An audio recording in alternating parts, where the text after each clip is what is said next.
rozplakané, celé ustrašené k nám do školičky, nechtěli se od maminky odpoutat a podívejte se na ně. Už jsou z nich hotoví školáci, nejenom tím, že jsou velcí, ale vlastně díky celému pedagogickému úkolu této mateřské školy vlastně získali spoustu informací a dovedností a záleží těm na nich, jak to v dalším životě uplatnit. Takže vám přeji, aby to loučení, které bývá většinou smutné, vůbec smutné nebylo, aby bylo krásně veselé. A vám, rodiče, přeji do těch dalších let spoustu trpělivosti. A ten optimismus, ten tam určitě je.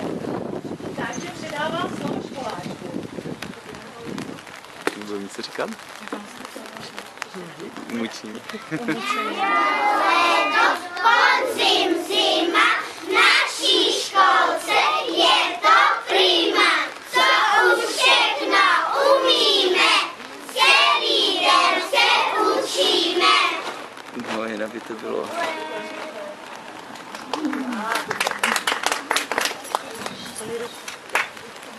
Hraje na kamínky v potoce, všichni na něj těší se zas po roce. Ve vodě i na louce, i na stráni, vesele se spolu děti prohání. Ve vodě i na louce, i na stráni, Občas potřebuje nakopnout, ne? spolu děti prohání. Školáčkům už zazvonily prázdniny. Zavřela se dveře škola za nimi. Popřejem jim, ať mají do sluníčka. Čeká na ně dědeček a babička. Popřejem jim, ať mají do sluníčka. Čeká na ně dědeček a babička. Jsou za indiány pobuší. Děvčata si dají třešně do uší. Děti mají prázdniny zas po roce. Léto hraje na kamínky v potoce.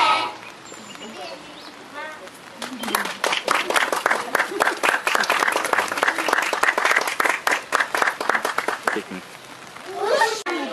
Obleču se ráno sám, už jsem velký malý. Se tváří, že umučení. Dovedeš mě brzy z rána do té naší školy. Budu tam mít kamaráda, tam uvidíš mami.